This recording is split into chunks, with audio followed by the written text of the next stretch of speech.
All right, so you did it. You took the plunge and bought some Bitcoin. First off, congratulations. But now comes the big question, probably the most important one you'll ask. How do you actually keep it safe?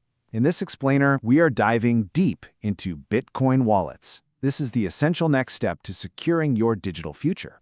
And that's the question, isn't it? You see that number sitting there in your exchange account. But what does it really mean to own it, to actually control it? You know, that feeling of, okay, what do I do now, is totally normal. Figuring out how to store your Bitcoin is the single most critical step on your path to becoming your own bank. So let's start with the absolute fundamentals. What is a Bitcoin wallet, really? Because the name itself is actually a little bit misleading, and getting this one concept right is the key to, well, everything else we're about to talk about. Okay, here it is, the first and most important thing you need to burn into your brain.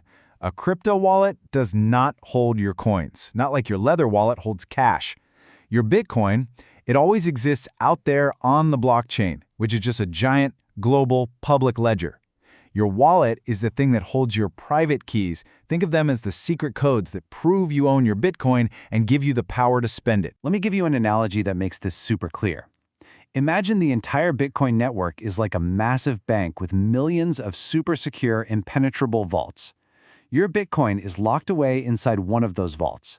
Your wallet doesn't hold the big, heavy vault itself. No, it just holds the unique, one-of-a-kind key that can unlock it. So your wallet is managing two different but equally essential keys. First up is the public key. The best way to think about this is like your bank account number or maybe your email address. It's the address you give out to people so they can send you Bitcoin. It's completely safe to share. But then there's the private key.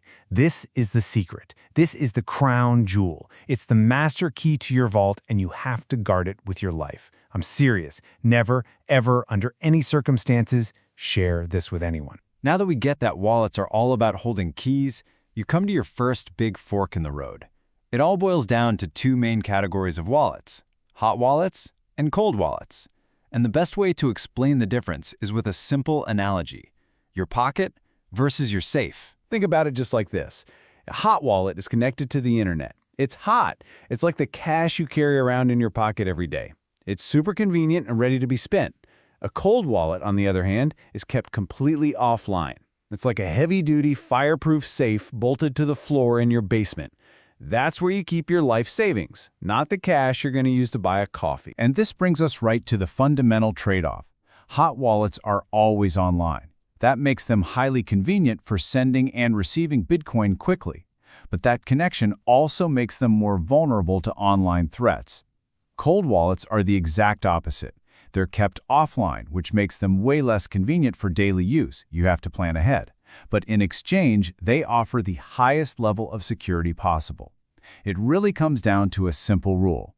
Use a hot wallet for your spending money and a cold wallet for your savings. All right, so now we get the hot versus cold principle. Let's get practical and look at the actual types of wallets you can go out and use today. We can pretty much lay them all out on a spectrum, from the most convenient all the way to the most secure. Over on the far hot end of the spectrum, you've got mobile and web wallets.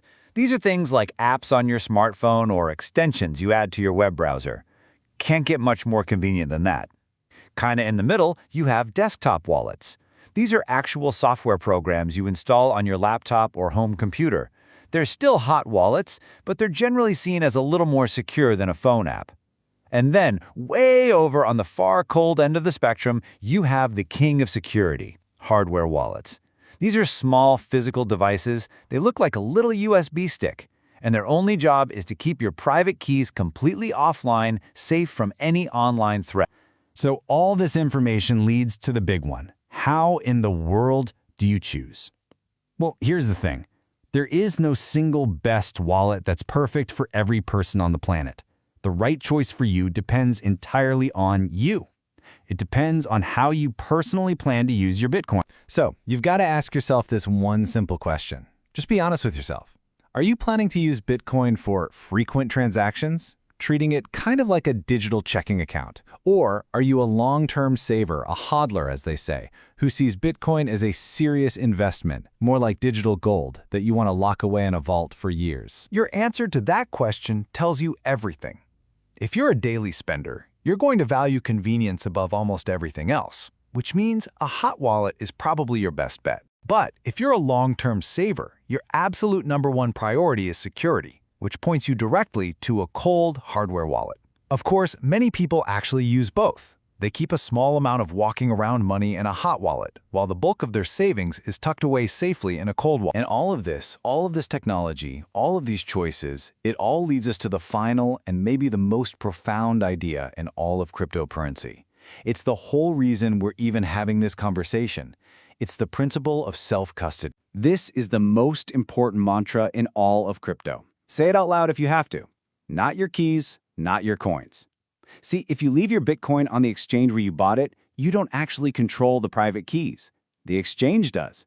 By moving your funds to a wallet where you, and only you, control those private keys, that's when you take true, sovereign ownership of your money. That's when it's really, truly yours. So, let's wrap this all up. Let's hit the key takeaways. 1. Your wallet holds your keys, not your coins. 2. Hot wallets are for spending, cold wallets are for saving. 3. You have to choose a wallet that matches your personal needs for security and convenience. And 4. The most important takeaway of all. True ownership means controlling your own private keys. And that leaves us with one final thought to chew on. Learning to use a Bitcoin wallet it's so much more than just a technical step. It's about embracing a completely new model of financial sovereignty. It's the tool that makes it possible for you to truly be your own bank. So the real question I want to leave you with this. Now that you can do that, what does true financial control really mean to you?